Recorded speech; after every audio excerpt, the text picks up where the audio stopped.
Ayan, good afternoon mga idol. Good afternoon. Ito na naman po tayo. Muling bumabati na isang magandang hapon sa ating lahat. Ngayon mga idol, muli tayo nagbabalik upang balikan natin yung mga nakaraang tinalakay natin tungkol dito sa reconciliation ng ating Pangulo at ng kabilang panig. Alam niyo ba mga idol na talagang buo na sa ating Pangulo ang hindi pumayag do sa gustong mangyaring reconciliation nitong kabilang partido. Tama rin yung sinabi ng isang vlogger na napanood natin na ang ating Pangulong Bongbong ay hindi na nila kayang utuin dahil sa simula pa lang ng unang panunungkulan ay puro batikos na ang inabot nito sa kabilang partido. At sa kabila ng lahat, puro pagpapahinuhod ang ginawa ng ating Pangulo. Ngayon, sa hinihingi nilang kondisyon na pauwiin, sabi raw ni Bongo at ng iba pa, papayag kami makipag-reconciliation kung pauwiin nyo rito ang dating Pangulong Duterte. So, yung kanilang nais mangyari, kung pag-aaralan natin, parang estilo ng mga NPA. Oo, hindi reconciliation ang kanilang target, kundi panlilin lang at panguuto sa ating Pangulo. Dahil sabi nga ng isang vlogger na napanood natin, kung sakaling pumayag ang ating Pangulong Bongbong sa kanilang kondisyon, aabusuhin. Kasi lalabas na uto-uto ang ating Pangulo. At syempre, ang ating Pangulo, ayaw niya ng ganong reconciliation na kung ano-ano mga kondisyon. Diba? Tama? At kung pag-aaralan natin nga, yung kanilang estilo, ganyan ang estilo ng mga NPA kapag gusto makipagkasundo ng mga militar. Humingi sila ng mga kondisyonista kung ano-ano. Diba?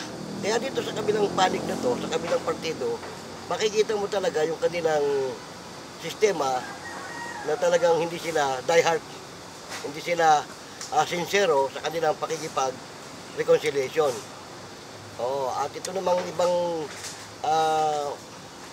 mga maka-Duterte, talagang iba ang hangarin, hindi yung pakikipagkasundo o yung kapayapaan. Dahil nga, sabi nga ni Bongbong ng ating Pangulo, hindi ako makikipag-reconciliation dahil lang sa mga kondisyon nyo. Sa madaling sabi, kung ayaw nyo, diwag. Parang gano'n ang sistema ng stand-up ng ating Pangulo. Which is tama naman. Kasi bilang Pangulo nga naman ng ating bansa, ay sino ka para humingi ng kondisyon? Di ba? At tama rin yung sinabi nung napanood nating vlogger, binoto kayo ng taong bayan, at yan din naman ang sinabi ko doon sa una kong video, trumabaho na kayo. Makipag-reconciliation man sa inyong Pangulo, hindi. Trumabaho na kayo dahil hinalal kayo ng taong bayan. Ang sabi pa nga nung napanood nating vlogger, itong si Bongo, hindi siya tumakbong senador para sa bayan, kundi senador siya ng mga Duterte. Siyempre mga idol, ang mga tao ngayon, alam na matalino na. Oo, sa sistema, estilo pa lang ng kanilang mga tirada, parang nahuhulaan na, nakikita na yung mangyayari. Di ba? At ang ating Pangulong Bongbong Marcos, marahil, nararamdaman din niya na dukuhan ito. At bilang Pangulo ka nga naman ng ating bansa, ba't ka papayag sa kung sino-sinong pilato para makipag-reconciliation lang sa'yo? At makipag-reconciliation man sila, hindi, mauobliga silang trabahuin yung kanilang trabaho dahil hinalal sila ng taong bayan. At kung talaga maghihigpit ang ating Pangulong Bongbong, pwede silang manduhan. Oo, under sila ng Pangulo eh. Oo, hindi yung Pangulo ang dapat nilang underin. Ganon. Kaya nga, sabi nga nung vlogger na napanood natin sa kanyang content, hindi na tanga ang mga tao ngayon. At hindi na tanga ang ating bagong Pangulo. Dahil mula doon sa kanyang ama, nung panahon ng kanyang ama, dinarantado na ng mga tao at sinira ang pangalan.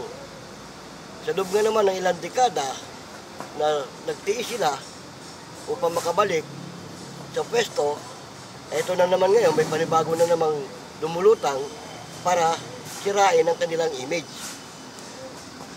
Siyempre, ito si Bongbong, alam na niya estilo ng kanyang ama at pakuha na niya.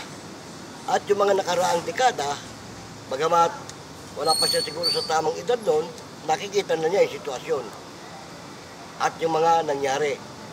Kaya alam na niya kung anong dapat niyang gawin. Hindi na siya papayag na sirain muli ng kung sino-sino ang kanilang pangalan. Di ba tama? Kaya yung vlogger na napanood natin, medyo sinisigundahan lang natin yung kanyang mga sinasabi. Tama naman siya. Kasi, ang sabi nga ng vlogger na napanood natin, kayo nung panahon ninyo, ano ba nagawang maganda? O sabihin na natin meron. Pero mas lamang yung pangit na naging imahen. Dahil kung tuloy-tuloy na maganda ang ginawa, hindi siya dapat nga naman nakakulong sa ngayon at hindi siya dapat makasuhan. Di ba? Tama? Kaya yun, yung tirada ng ating kapwa vlogger na yon, baka BBM yon. Tayo naman, ako naman, bilang inyong idol, wala naman akong kinikilingan. Kahit sa kabilang panig, kaya lang, yung mga estilo nila, kung talagang marunong ka rin umunawa sa mga pangyayari, hindi ka sasakay doon. Oo. Tulad ko, mga idol, may tungkulin din ako dito sa aming barangay. Alam ko rin yung sistema ng mga pangyayari at yung nakaraang unang Pangulong Ferdinand Marcos, dahil content ko na nga yan, yung tungkol sa naging batas militar, at nakaranas kami niyan nung panahon ng matandang Marcos, kaya alam ko rin yung sistema.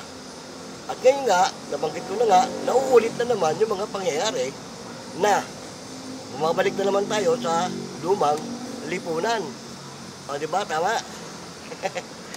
Kaya nga, sabi nga kapag maganda at matino ang presidente, tinatarantado. Kapag malupit at wala sa ayos, takot lahat, baw. Di ba? Yung panahon ng ating dating Pangulong Duterte, di ba lahat takot sa kanya? Wala makaporma.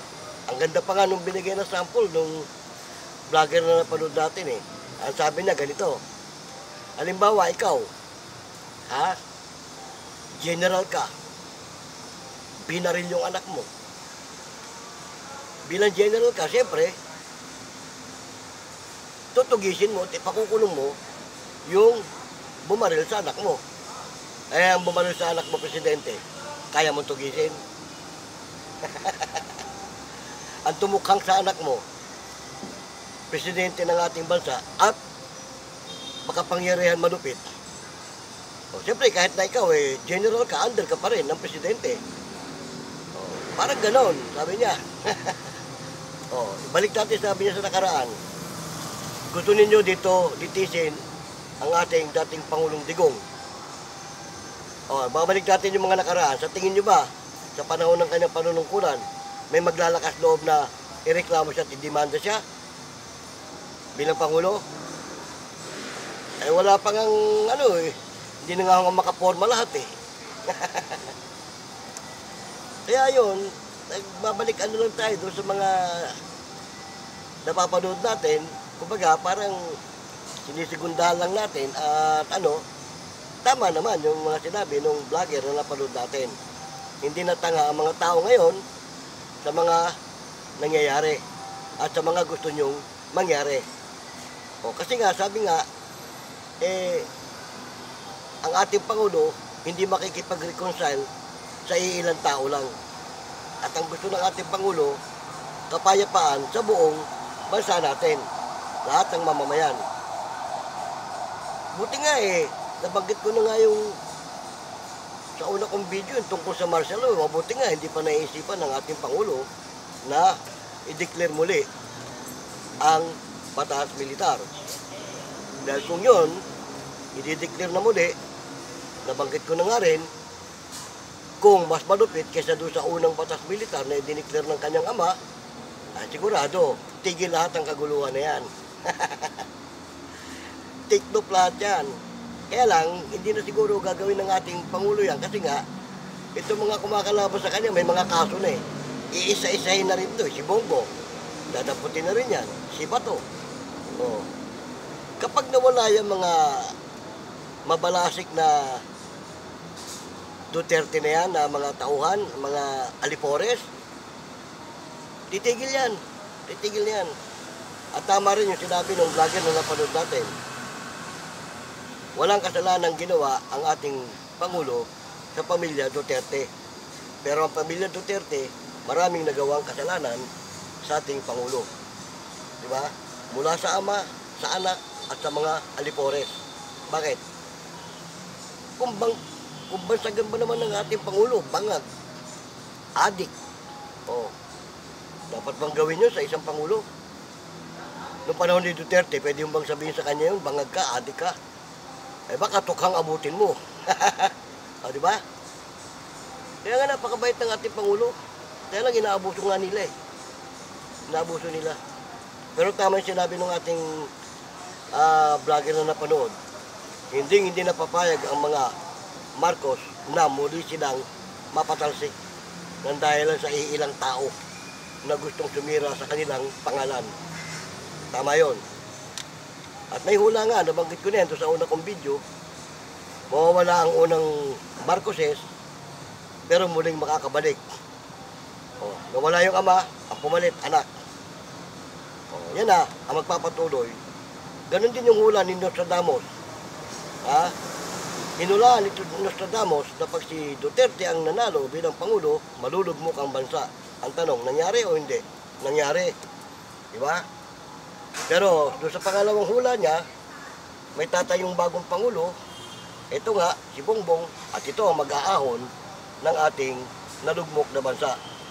Kaya lang, siyempre, ang alagad ng Diablo, mga alipores, hindi titigil. Kasi ang Diablo ayaw ng maganda, ayaw ng maayos, ayaw ng mapayapa. Gusto niya puro kaguluhan. Di ba? At yan ang nangyayari sa atin sa kasalukuyan. Pangit nang sabihin at pangit nang tanggapin ang katotohanan, itong mga nasa kabilang panig, mga alipores to ni Taning. Oh, bakit sila naghahasik ng kaguluhan Tama yung sinabi ng vlogger.